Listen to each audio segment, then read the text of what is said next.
Greetings, everyone. I am Aubrey Harley, here to present my assignment on cultural roots and identity.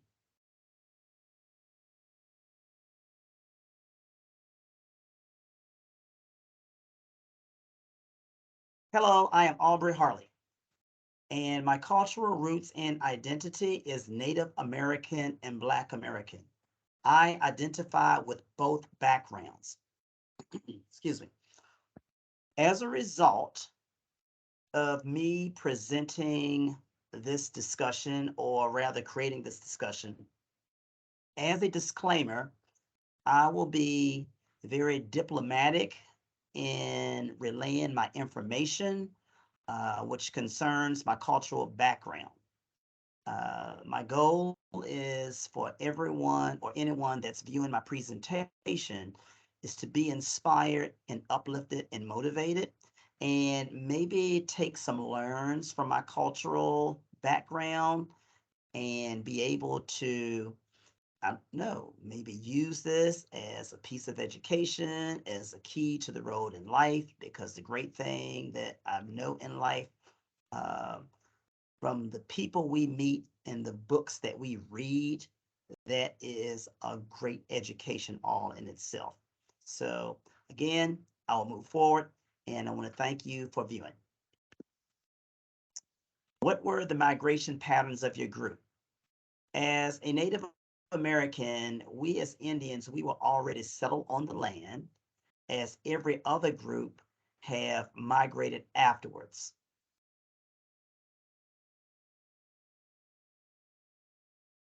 Allow me to retort, as Native American Indians, we were already settled on the land, and every other group migrated afterwards.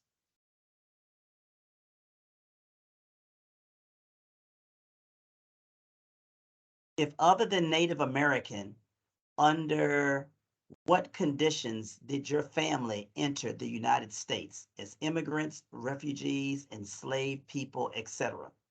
As Native Americans, my family was born in the United States, so we did not migrate. What were your group's experiences with oppression? What were or the signs and indicators of oppression?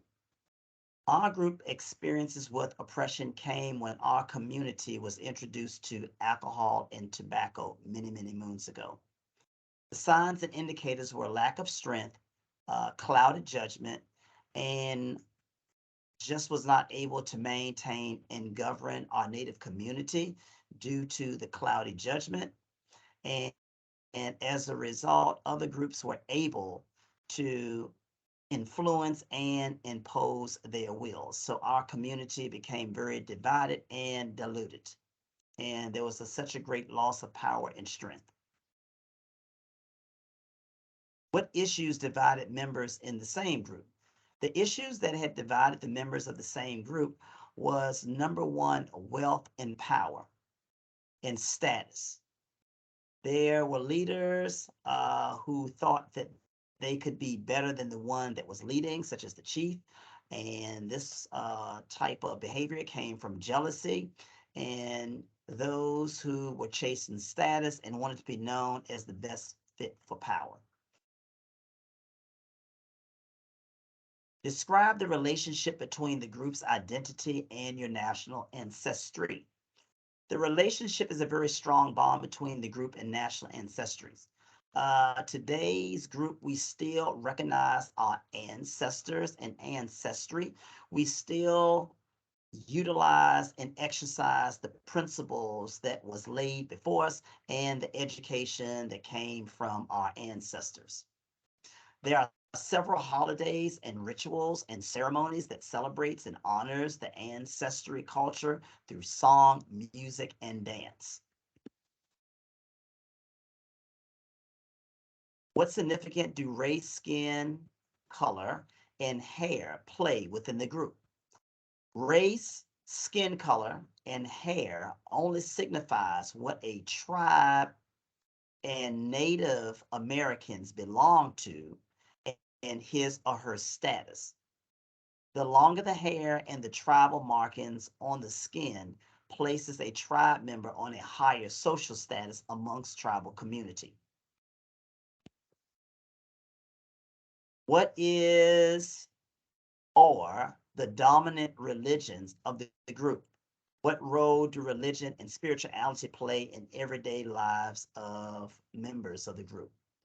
One of the main religions that play within our group, one is Baptist, two Christianity. Amongst our native tribe, we just have the religion, which is God. We recognize the spirits of the earth and also Mother Nature. And as a Native American, the religion is the laws or the principles that we go by that's used to govern and keep the culture alive and valued. We like to remain strongly connected to the ancestries that was before us. What role do religion and geography play in the group? Well, the role that religion plays, it helps us to be more well-rounded individuals, and it gives us a sense of purpose and to keep us on the straight and narrow. It's a governing. Strong connection with God, strong connection with ancestors, and a strong connection with nature. How are gender roles defined within the group? How is sexual orientation regarded? Male genders is known for the leadership role. What prejudices or stereotype does the group have about itself? The stereotypes from other groups is this group is very spiritual. What prejudices or stereotype does the group have about other groups? The stereotypes are how we are eco-friendly and environmentally aware people are to the Mother Earth.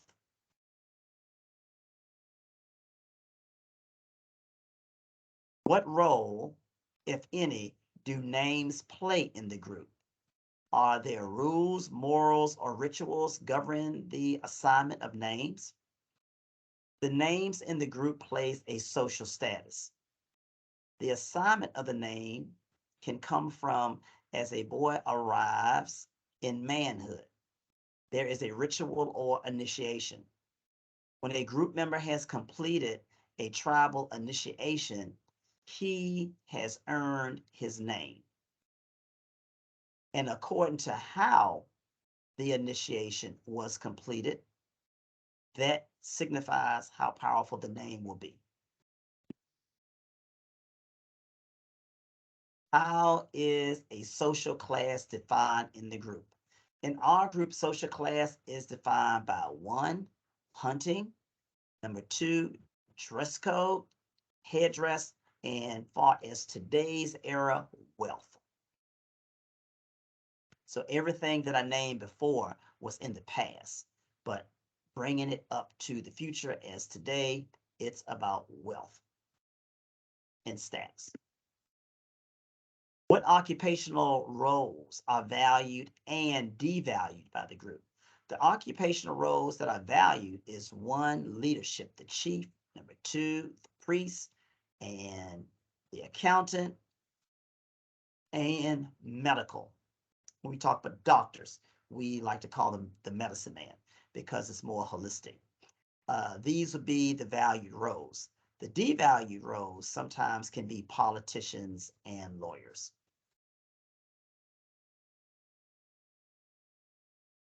What is the relationship between age and the group? Allow me to retort. What is the relationship between age and the values of the group? The relationship is how the youth strongly respects and honors their elders. Elders prepare the youth to be smart and courageous about the future.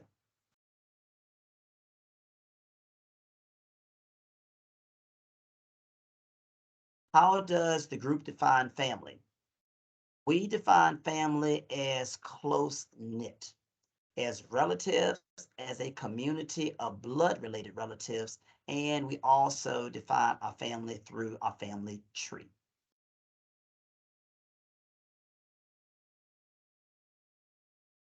How does this group view outsiders in general and mental health professionals specifically?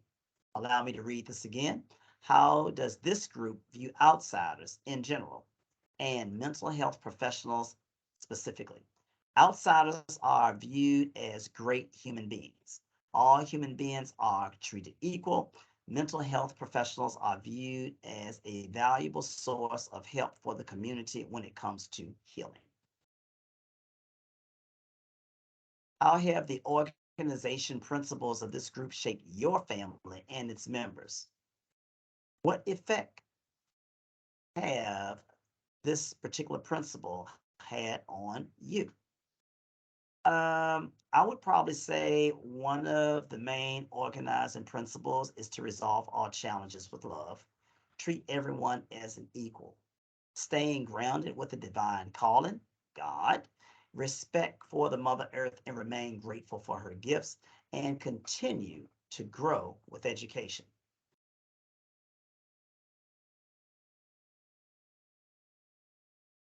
What are the ways in which pride or shame issues of the group are manifested in your family system?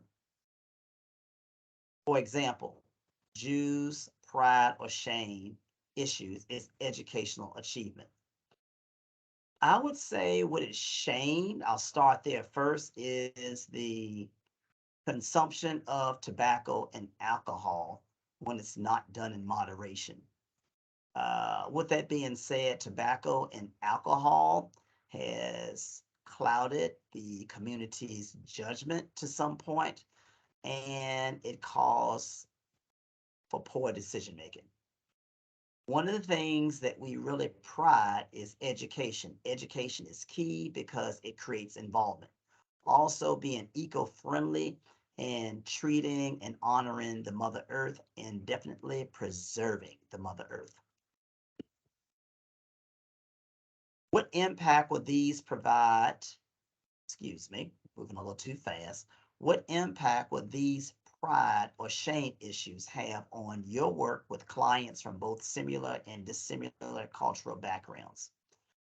I would say personal testimonies to share with clients that will establish common grounds and learns, mentorship that will provide examples for the youth, and cultural competence that will give more insight to the dissimilar.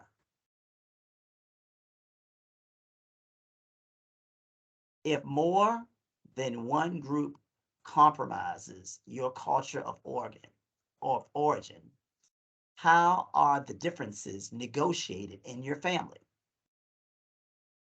There is not any negotiating other than maybe try to offer some type of understanding or remain as far away from these groups that does not offer positive energy to mankind. What are the intergenerational consequences? The consequences would be to remain polite but keep a distance. How has this impacted you personally in your career? Sometimes it can impact a career when it comes to getting elected for an opportunity that can move you up or having access to more privileges. After creating this presentation, it is my hope that the viewers will have a better understanding of the Cherokee Native American culture and multicultural Americans. The core values, traditions, and rituals are enriched with spirituality and knowledge that will connect all mindsets with a deeper purpose with our planet. The education within our planet and as human beings will give us another point of view of interconnectedness that we are not aware of until now. In life, I realized when I learned something new, I began to then realize how much I didn't know. Thank you. This concludes my presentation.